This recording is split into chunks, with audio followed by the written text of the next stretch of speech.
Good morning and welcome to a walk with Tilly in the Portuguese sunshine. Another beautiful morning. Goodness me, privileged. It feels great to be alive today. Absolutely wonderful. It's warm without being hot. Perfect weather for a walk. Perfect weather for a walk. Still, incredibly still. There's young Tilly having a sniff. She's a good girl. Look at that, so agile. I think my days have been able to do that kind of manoeuvre her over. But there we go.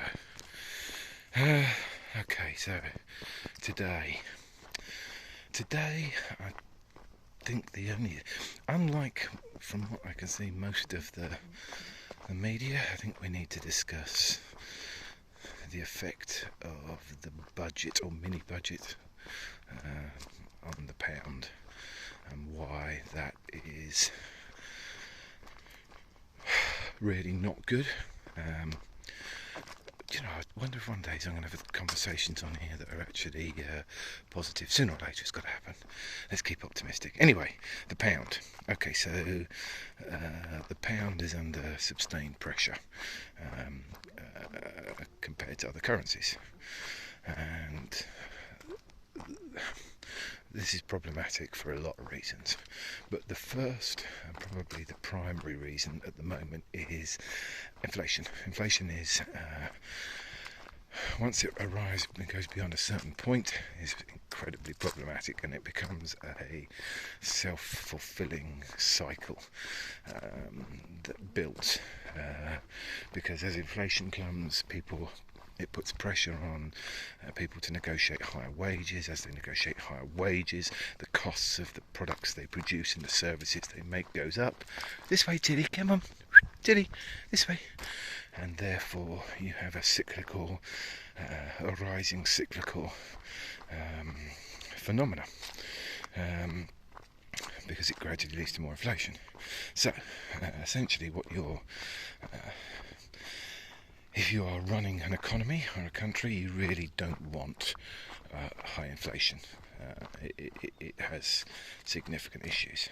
However, inflation can have multiple different causes. It can be caused by what they call demand-led inflation, where people effectively have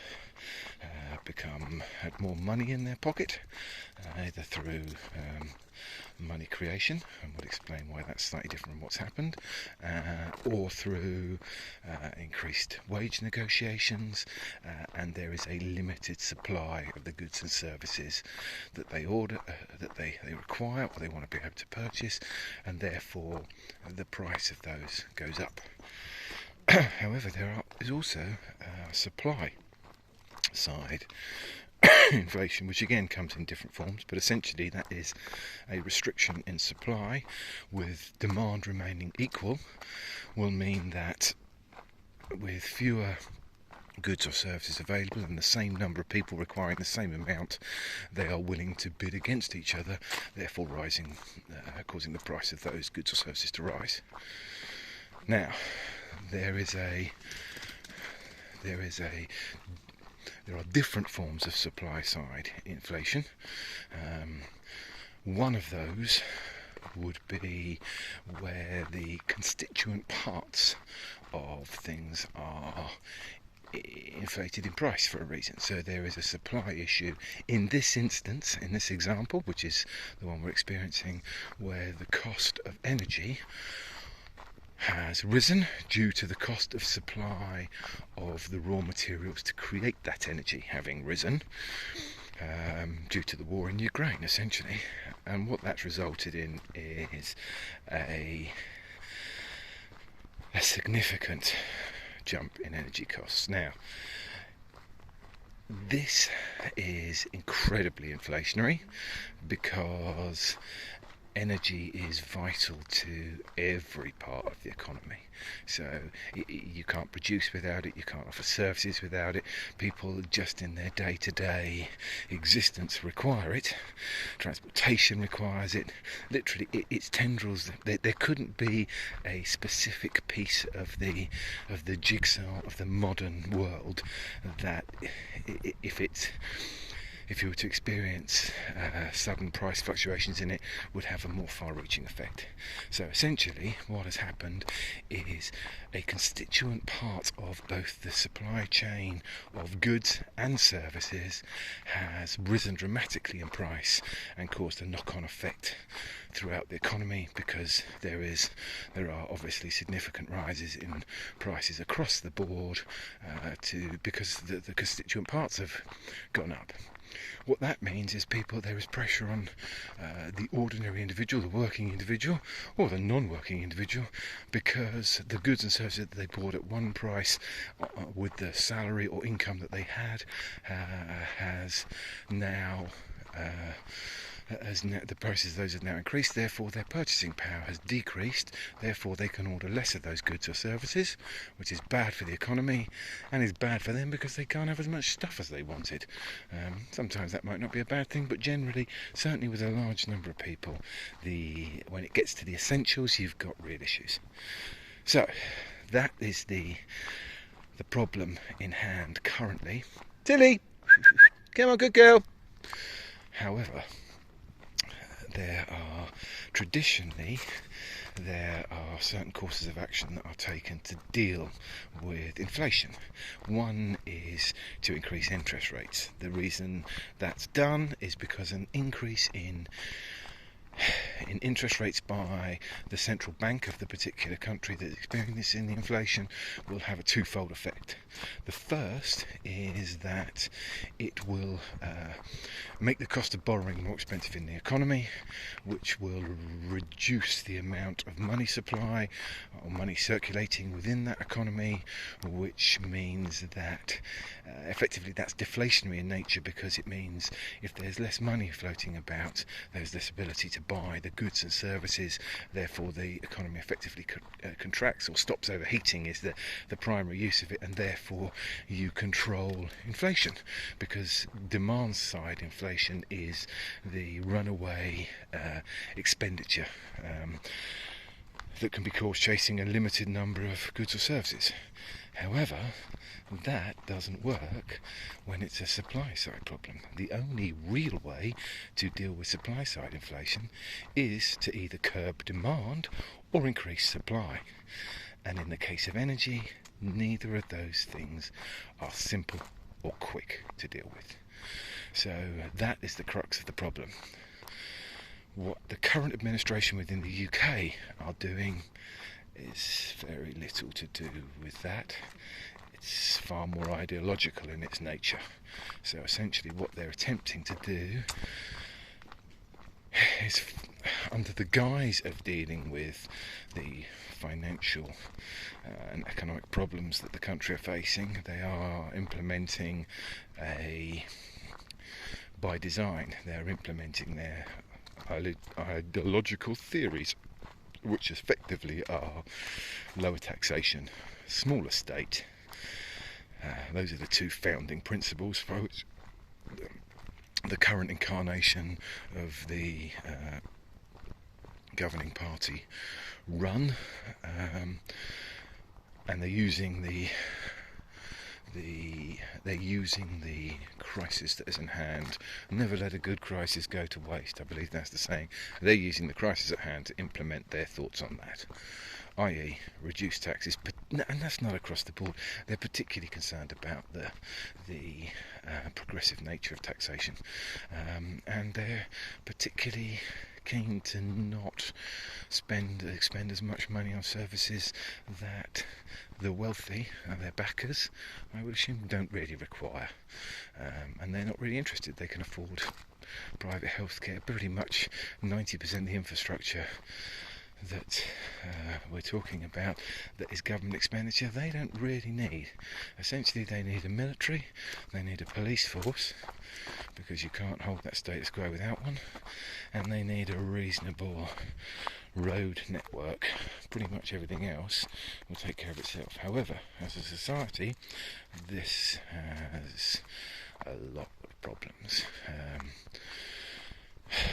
The primary issue with this thing is it if you're happy to leave people in poverty, not just relative poverty, outright poverty, then and you don't have any moral aspect to that, you're not empathetic, then if it betters the people who are effectively funding you, then I guess you just shut your eyes to it. If you don't really have a great deal of empathy for that, then you can cope with that. So that's to your betterment. So that's essentially what's happening. You're having an ideological implementation of theory under the masquerade of attempting to resolve a crisis which it can't do. The economic theory behind how you would generally resolve a crisis like this would be to if you do have productive supply capability for energy within your country, and the prices have risen by that much, the cost of the actual extraction for the constituent parts of that energy hasn't actually risen. Therefore you have what's classed as a super profit, i.e. something that has come not through, as in profit that has increased not through increased work or increased effort or increased efficiency or investment in technology. It's basically just come through fortuitous circumstance. So that is not planned for in most corporations, in all corporations. It's not planned for that kind of fortuitous windfall, as it's known, hence the name, the windfall tax, because if you take the majority of that and use that to fund within your society a reduction in the cost of energy, which is the issue, you will, by its very nature, you will cause a reduction in inflation, because you've stopped the key fundamental that is changing and causing the inflation from continuing to do so. What you should also be doing is aiming to increase the supply or improve the supply, and if you can, also reduce demand. So in the case of energy, that would become more energy efficient, and find other sources of energy that don't rely on the ones that are coming under price pressure, i.e. in this case fossil fuels. But those things are the longer term plan, and they should be being undertaken. None of those things are happening. This is just counting. This is not... they know this, but that's not what they're about. My best guess would be that what's occurring now is to allow them to be in a position, having removed a big chunk of tax base, is to be able to legitimately shrink the size of the state, i.e. those services that are supplied by the government, social services, the things upon which most of us hope never to rely, but all do generally at some point. Healthcare, infrastructure expenditure, education, all the things that make a modern economy work and flourish. The administration of the day-to-day administration of our lives. These things aren't... Again, there's a lot of data now that says generally these type of things, when they operate in what's known as a natural monopoly, i.e. it's very difficult to have competition, you have to artificially create the competition, they don't work well as private industries, because there isn't the big success of private enterprise is the competitive nature of it. Anyway, that's a different story. So that's my brief overview of the financial predicament we're in, and why the current course of action is set to exacerbate it, not improve it, for ideological reasons. Thanks. Those are my ponderances on the subject. Feel free to interject with your any thoughts you have on the subject. Bye for now from a sunny morning in Portugal from me and Tilly, or Tilly and I. Never sure which way around you say that.